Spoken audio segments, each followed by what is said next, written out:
De dois personagens, até por isso que eu não quis fazer junto ali, porque por mais que você siga um texto, você tem o domínio total do seu texto quando você está sozinho, e aí você pode inverter a ordem, você pode errar e consertar, quem sabe é só você, né? Então você tem um domínio, por mais que quando dá branco falta domínio, você tem o domínio, só quem está na plateia que sabe.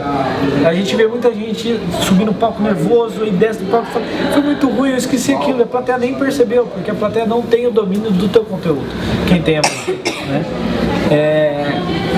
Então por isso que é bacana a gente exercitar e a gente eu vou arriscar aqui hoje da gente fazer alguma coisinha aqui, mesmo nesse ambiente aqui, e tirar aquilo de assim, ai puxa, eu vou fazer aqui do lado dos meus amigos e eu fico com vergonha.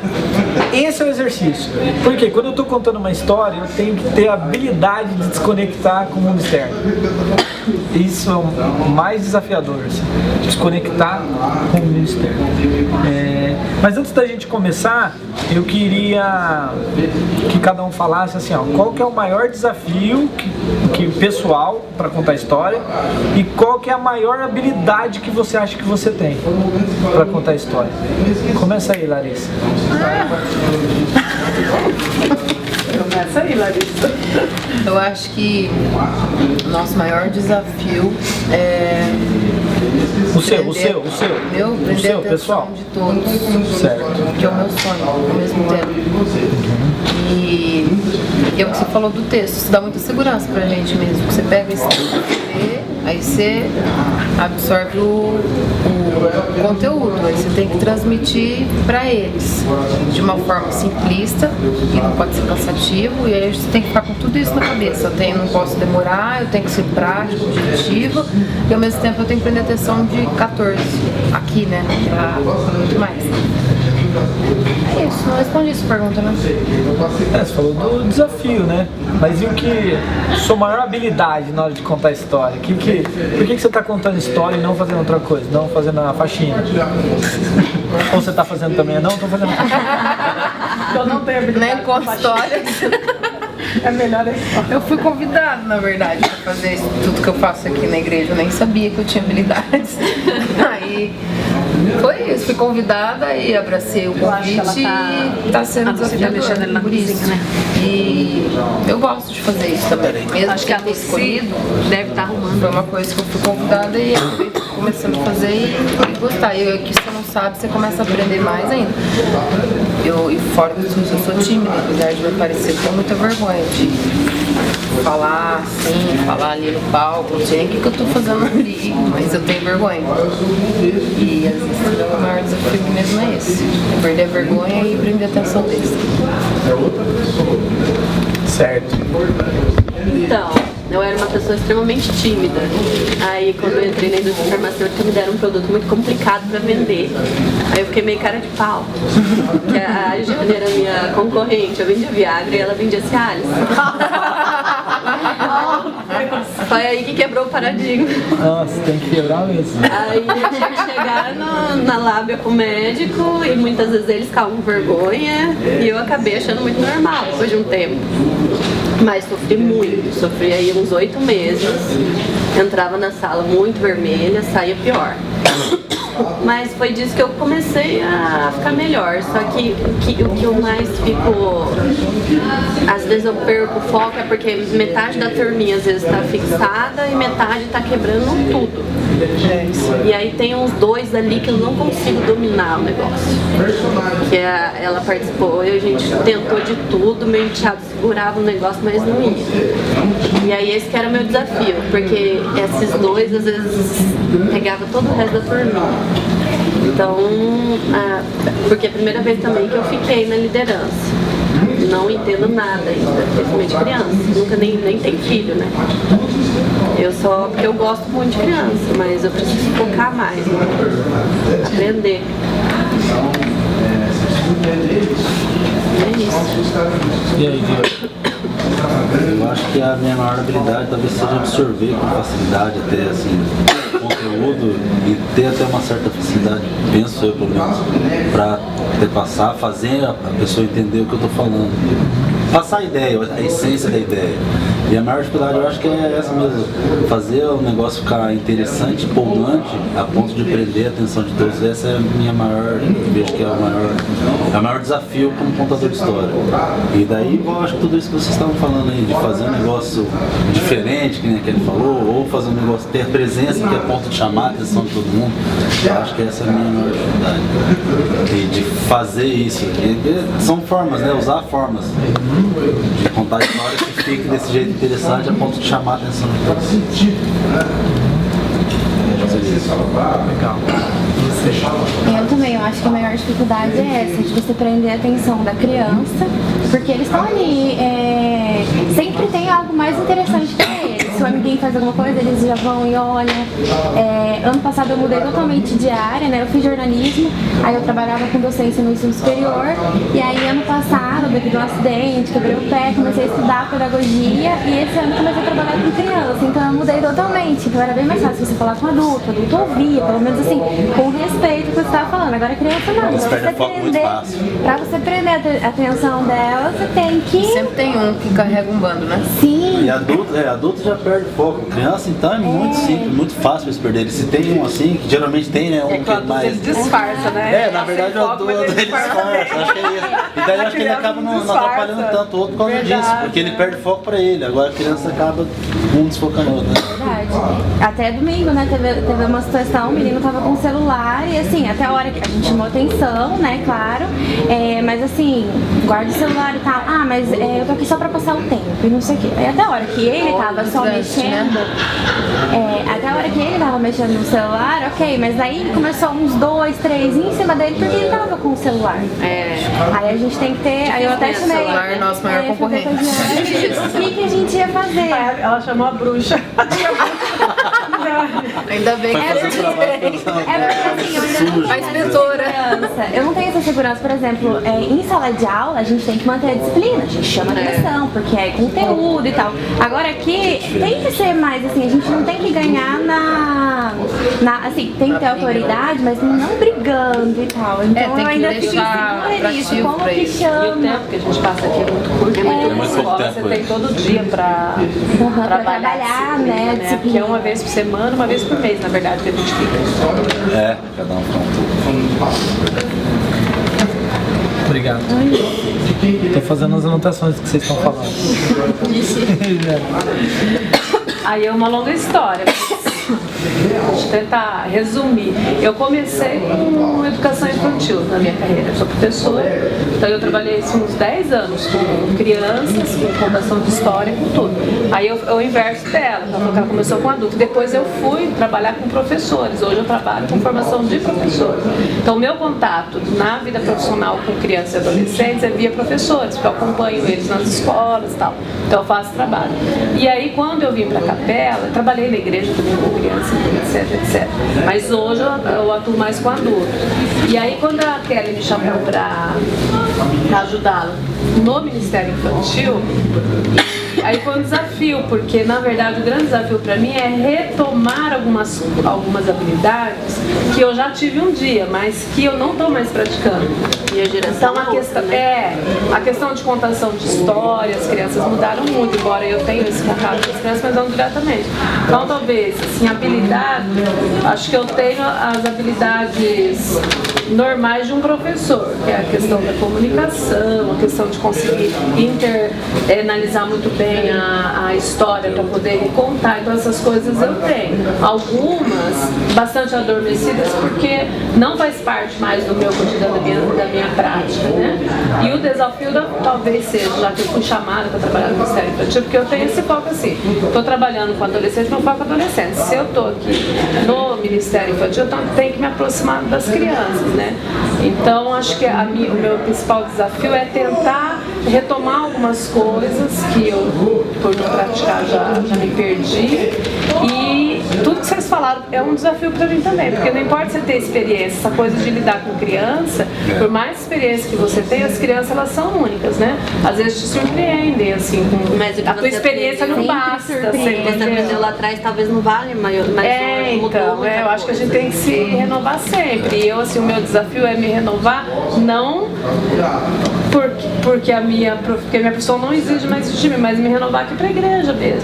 A primeira vez que eu contei história no Que Demais, que a Kelly, foi uns 2 anos atrás, eu fui pra cobrir uma falta. Que aí a Kelly veio e falou assim pra mim, foi assim que eu entrei. Ela falou assim, você não pode fazer esse favor porque a pessoa tá doente e tal. Então eu fui assim de última hora. Eu vou fazer 30 anos de magistério, mas toda vez que eu entro, se eu tenho que dar uma palestra, alguma coisa, eu sofrio. Por quê? Porque isso faz parte de mim. Eu tenho medo de público. Quando eu começo a contar tudo, eu fico mais tranquila, mas eu nunca deixei de ter essa coisa que você falou do público, assim, de meu Deus, a expectativa de ai, o que será que vai acontecer? Eu tenho isso, que isso faz parte de mim. Eu acho que eu entendeu? Mas eu enfrento bem. Vou dizer assim que é um medo que me trava. Se me jogar no palco, eu me viro nos 30, mas assim, lá dentro eu tenho medo, acho que isso é uma coisa. Explodindo por dentro. Então, eu entrei no Que Demais assim, só que também até hoje eu falo pra cara que sou meio freelance, né? Porque assim, eu entro quando ela tem já, né? Que os contadores falavam, ela já pelo menos tinha até um tempo, ela tinha os filhos. Aí quando acontece alguma coisa, ela me põe, eu aceito tudo. Então não tem aquela rotina. E aqui também é a mesma coisa, né?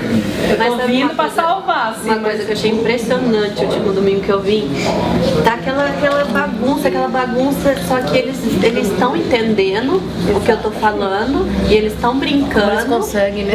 E eles estão respondendo o que eu perguntei da história.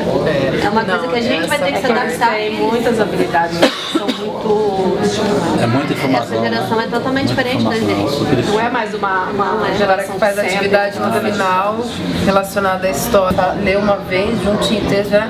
Não vamos usar o texto não, vamos improvisar. Você tá zoando. Aí no dia seguinte, é aquele maior desafio pra mim, é enfrentar o Rafael, porque ele vai ali e eu tenho que ir cercando ele pra pôr ele dentro do equilíbrio do negócio, porque eu sou séria, ele que é o ponto. Mas eu decorei o texto 4 dias, eu sei pelo menos pra onde que ele vai mais ou menos, só que vai sempre uma improvisação no dia, na hora. Mas isso é bom demais, porque é bem isso. Putz, se eu não começar a frase com a palavra então, aí eu não consigo. Toda vez que eu vou passar, eu esqueço da palavra então. Eu fico presa num detalhe que é ínfimo perto do que eu tenho que fazer ali. É verdade. E quando improvisa, ele vai levando. Eu sei que eu só tenho que segurar ele pra ele não tacar talco na cara das crianças, as coisas, mas no fim dá tudo certo. Só que a improvisação também, ela surge porque você está super preparado. Exatamente. Porque se você não tiver o treino, não tiver a preparação, você não consegue nem improvisar. Eu acho que a improvisação é dentro da essência do negócio que você tem que fazer. Você estudou, treinou, você vai contar a história e aparece os meninos ali que tá te atrapalhando e você no tem último ensaio, daí ele não tava ali ainda, a Kelly, vamos passar com, eu tô com texto, eu vou passar com você. Eu falei, não, Deus. Aí eu fui passar com a Kelly, sorte que eu tinha estudado os 4 dias antes. E daí com ela foi diferente, ela ia ler o texto, eu tinha que seguir aquilo ali. Não, mas aí tem uma linha tênue, assim, por mais que eu improvise e parece que eu tô perdidão. Não, assim, é que você já deu uma vez, ele já sabe.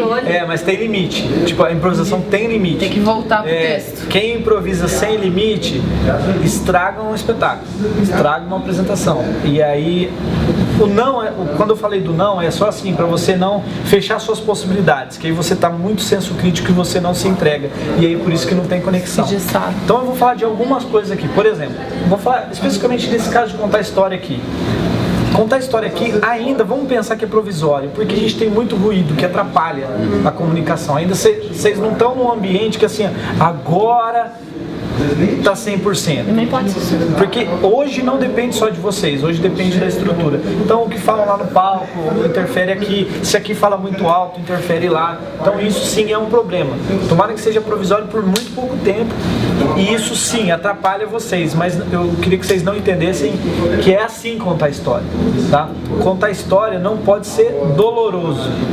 Eu vi a Jane falando uma coisa ali que eu até escrevi a palavra assim, dor aqui. Não pode ser doloroso, tem que ser prazeroso. E quando você percebe esse prazer em contar a história, é aí que você quer contar mais, é aí que vai ter a conexão, é aí que a criança vai querer estar junto. Igual eu fui viajar com meus filhos e o Davizinho de 1 ano, como é que ele assistiu um espetáculo de teatro com 1 ano? Porque houve a conexão, porque tudo ali foi feito para conectar, sabe? Então às vezes a gente transfere para as crianças a falta de atenção, mas a questão da atenção a gente tem que trazer para a gente. De que forma que a gente faz isso?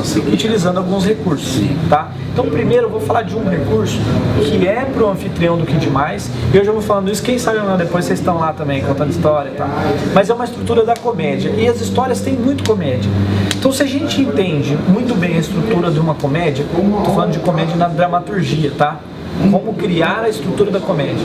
Se eu entendo a estrutura da comédia, eu consigo fazer tudo de palco, eu consigo fazer tudo de contação de história, porque ela que mostra, ela que faz o contraponto. Então a comédia, se a gente buscar lá na Itália, onde surgiram os primeiros estudos da comédia,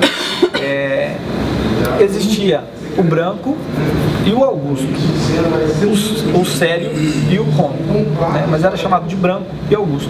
E a mesma estrutura utilizada por palhaços, é a mesma estrutura usada pelos trapalhões, é a mesma estrutura usada na Praça é Nossa. Toda a estrutura que você imaginar de comédia vem do branco e do Augusto, do sério e do engraçado. Toda vez, Rafael, até quando eu tô sozinho contando uma história engraçada, daí eu era o chato, eu fazia o chato, não fazia o sério. Eu fazia o chato, não, mas também não pode, porque eu queria contrapor, senão virava uma bagunça sem fim. Comédia não funciona assim, contação de história não funciona assim. O que é importante então? A gente identificar esses contrapontos. E a criança, né? A criança ela vai se espelhar nele no cômico, porque é ele que faz a arte, que faz o negócio, daí o sério vem, puxa, é a mãe, o papel da mãe. A criança fica olhando com, tipo, eu quero fazer o Mas sabe o que o cômico faz? O cômico humaniza. Eu dei uma diarreia, uma dor de barriga, nunca que você faria isso. Mas eu falo, a criança também tem. Quem nunca faz cocô? Pô, o cara foi fazer cocô em cima do palco da igreja, sabe? Tipo, ele é gente como eu, então humaniza a história, né? O sério é o Lorde, é o cara que chega de cavalo branco pra pegar a princesa, não é? E o outro é o Timão e o Pumba peida. Todo mundo peida, entende? Humaniza o negócio. Esse é o sentido. E o cômico, muitas vezes, a bagunça que o cômico faz é uma sensação de bagunça que a criança também queria fazer. Por isso que ele acha radical. Põe em prática a ideia da criança, né? Só que assim, no final ele sabe que o cômico vai levar uma bronca, ele vai ser repreendido, ele vai sofrer as consequências. Então a criança entende esse outro lado. Não é inconsequente a bagunça que ele faz, entende? Pode entrar, se você quiser entrar, sentar aqui, pode vir, tá?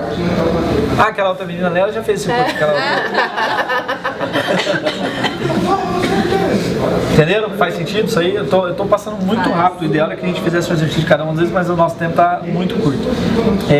Então, essa combinação, Larissa, vai dar o equilíbrio. Eu só posso ir para um extremo se você estiver muito bem no outro extremo. Se você estiver sendo influenciada por mim, eu vou ter que segurar, né? Eu só posso ir porque eu tenho outra base. Um levanta para o outro cortar. Na comédia é sempre isso. E na contação de história é você que tem o domínio de tudo isso. Você que levanta a expectativa para depois trazer uma outra solução. E um ponto para vocês saírem daqui hoje pensando, na contação de história a gente tem que sempre trazer um conflito. Sempre tem que trazer um conflito porque a gente tem que resolver o conflito, né? Não simplesmente por trazer. Pode perceber, qualquer estrutura de história começa numa situação tranquila, aconteceu algo inesperado e algo foi resolvido. 1, 2, pelo mínimo 3 situações. Como estava, o que aconteceu de transformação, o que aconteceu de conflito e o que aconteceu de transformação. Terceiro ponto. Então na história de vocês, quando vocês estruturarem uma história, por mais que você pegue um versículo só, por mais que você pegue uma linha, daquela linha tem que sair esse conflito, pelo menos na mente de vocês, que é isso que vai criar conexão. Muitas vezes a gente não consegue a conexão com o nosso público porque não criou o senso de conflito. E o conflito é o que vai fazer questionar. Então, por exemplo, é um menininho da história que desrespeitou a mãe e aconteceu algo que acabou com a vida dele. Poxa vida, conexão. E outro dia também eu desrespeitei minha mãe e acabou com a minha vida. Outro dia eu colei na prova da escola e acabou com a minha vida. Então, aquela situação buscou um elemento de conexão com a plateia. Quando busca um elemento de conexão com a plateia, o que a gente ganha deles? Atenção. Então a gente precisa criar esses elementos para criar conexão. E uma forma de criar essa conexão é criar o suspense. Não o suspense de terror, mas o suspense da dúvida. Não traz tudo, você não traz todas as respostas, e aí você não sabe o que aconteceu com o menino que tinha o pé ao contrário. Ele tinha o pé ao contrário, mas antes de eu dizer o que aconteceu, eu vou acontecer por que tudo isso começou. Aí você traz a história até as pessoas, você prender a atenção deles até o final. E tem que ter uma grande surpresa no final, tem que ter uma transformação no final, para que haja conexão. E você pode interagir com as crianças, você pode botar a criança para...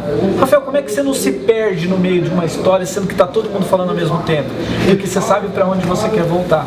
Então, esse já é um outro ponto, que é assim, qual que é o segredo para não dar branco?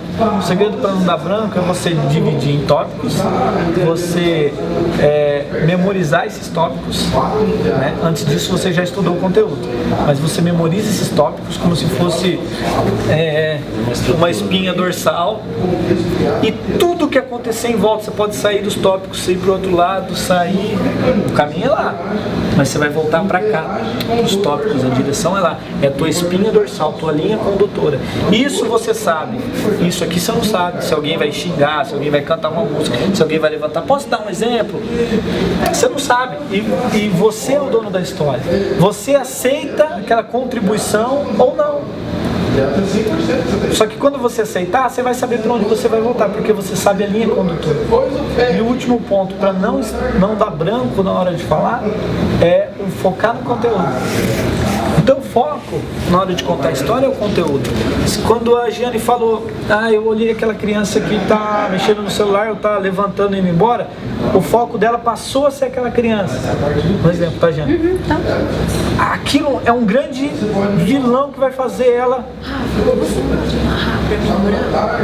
Aqui já? Não, marra lá no geral. No geral? Não quer alguém? Tá, mas 2 minutos? Tem 2? Tem um tempinho? O foco no conteúdo é isso. Pode desabar o mundo, você vai olhar, mas o teu foco é no conteúdo. Você nunca vai ter branco se o teu foco for no conteúdo. Você nunca vai perder sua linha condutora se o teu foco for no conteúdo. Pode vir um convidado especial, pode vir o presidente da República, se bem que o presidente da República hoje não é mais nada, pode vir alguém muito importante, que aquilo não vai te desestruturar. E isso aí serve até para qualquer assunto que você vai fazer em público. Qualquer... inclusive que você tem que fazer, seja palestra ou qualquer coisa. Inclusive eu gravei um vídeo disso aí lá no canal de comunicação, mas porque serve muito para isso, para você falar. Você vai fazer uma visita para o médico, você está tensa com um produto novo. Essa linha condutora vai fazer você não dar branco, isso que vai ser a tua fortaleza para você não demonstrar a tua insegurança do produto, para a apresentação não ficar vaga, é isso que vai fazer você voltar. E um ponto principal que difere de todas as outras formas de comunicação, contação de história, é lúdico. Se eu não tiver essa predisposição, se eu achar que é ridículo aquela questão do pagar mico, eu nunca vou conseguir dar o próximo passo. Então eu tenho que estar predisposto a fazer o personagem na hora. O contador de história é a figura artística que mais tem transformação. Às vezes ele é o Rafael, e às vezes ele é um molequinho que fala assim, que fala, meu Deus. Aí às vezes ele fala, eu sou um senhor muito importante. Ele faz essas transformações de forma automática. Então, para que você faça isso, você tem que ter a predisposição do lúdico. Sem o lúdico, também não há conexão da forma que a gente queria. Então, um exercício para cada um fazer é assim, estou predisposto a fazer o lúdico, a fazer outros personagens. E o que vai me ajudar a fazer esses personagens? É uma palavra que chama subtexto. Muitas vezes a gente decora só o texto. Quando a gente decora o texto, estuda o texto, a gente gente tem que estudar o que é o subtexto. O que é o subtexto? É o que aquela emoção de fazer aquilo, o que aquilo me gera. Então, por exemplo, vou tomar um café e na cena eu falo café amargo. Qual que é o subtexto? Eu vou pensar em mastigar uma meia usada. Estou dando exemplo na hora. Nossa, meia usada deve ser um negócio muito ruim. Então tá bom. Quando eu fizer a cena do café amargo, eu vou falar pensando na meia amarga. Daí, quando eu falo do café amargo, eu transmito isso, porque eu estou usando o subtexto. O texto é café amargo, o subtexto é a meia amarga. Então eu estou usando de recursos para eu transmitir uma emoção que seja verdadeira. A emoção é verdadeira. Por isso que eu não gosto quando alguém fala assim: você está fingindo ser alguém, você está sendo alguém, você está mentindo uma história que não é verdadeira. Não, aquela história é verdadeira, porque a emoção que você está transmitindo é verdadeira. E as crianças sabem o que é verdade e o que é mentira. Então, para eles, aquela hora é verdadeira. A conexão, existe conexão verdadeira ou mentirosa? Não existe. Ou tem conexão ou não tem. E se tem conexão, vocês podem ter certeza que aquilo é verdadeiro. Entende? Então, não esquecer que eu preciso ter uma linha condutora, eu preciso saber que caminho seguir, eu preciso me preocupar com o lúdico, e uma forma para eu fazer essas mudanças, para eu transmitir a emoção verdadeira, é eu pensar num subtexto, né? Isso vai ajudar bastante. É um assunto complexo que a gente precisaria de mais tempo para falar. Outro ponto que eu quero deixar para vocês, para trabalharem na contação de história, é ritmo e tom de voz. Então muitas vezes eu posso acelerar a plateia, eu não tenho uma trilha sonora, mas eu posso criar um suspense mudando a velocidade da minha voz, e de repente eu posso segurar Então eu trabalhei o que? Ritmo, mas eu também posso trabalhar tom da voz. Silêncio! Eu posso trabalhar tom de voz. Dou exemplo sempre do Davizinho, meu menorzinho lá, né? Que eu falo assim: não mexe aí. E se eu falar assim: não mexe aí, não é a mesma coisa, ele dá risada. Assim ainda, né? Percebe? Não é o que a gente diz, mas é como a gente diz. Então é o tom da voz. O tom da voz vai determinar isso muito. E eu acho que isso vai prender a atenção deles também. Exatamente. Então eu quero rapidamente falar algumas coisas aqui que vocês falaram. Vocês falaram de crianças com celular, de crianças que conversam. O que é importante estabelecer? Por exemplo, ou no Kids Mais, ou aqui no Rua 10, principalmente aqui no Rua 10, que acontece naquela loucura. Estabelecer regra, comunicar regra. Existem regras que a gente não comunica. Como é que as pessoas vão seguir? Então, comunicar regra. De que forma? Falando antes, toda vez, uma regrinha decorada que todo mundo vai falar: nesse lugar existem regras, e as regras têm que ser seguidas. Então, as regras precisam ser uma coisa chata de comunicar? Não, pode ser legal, mas as regras você tem que respeitar, senão você não faz parte, né? Então você tem que comunicar: aqui não pode precisar de tênis. Olha só, galerinha, a regra é a seguinte: não pode precisar de tênis. E se... Então você não dá a possibilidade para a pessoa jogar do jeito dela. Regra: aqui não pode entrar de celular. Mas eu vim aqui só para passar o tempo. Não faz parte da regra, não vai poder estar aqui. Aqui não é a casa da mãe Joana. E quem manda nesse espaço sou eu. Você não vai falar assim, mas a criança tem que entender o seguinte: quem manda aqui sou eu. Eu tenho o controle daqui. Eu sou legal com você, a igreja é um lugar muito legal. Eu quero que você venha aqui toda semana, mas quem manda aqui sou eu. Então a criança tem que ver autoridade no contador de história. E você fazendo isso, você está protegendo um ambiente que você vai trabalhar. Tá? Então comunicar as regras. Elas existem. Primeiro ponto, elas existem, sim ou não? Sim. Mas elas talvez não estejam sendo comunicadas. Comunicar elas, então, tá? É importante nessa questão de ritmo da contação de história, eu trabalhar salto de emoção, né? Então, isso que eu já falei.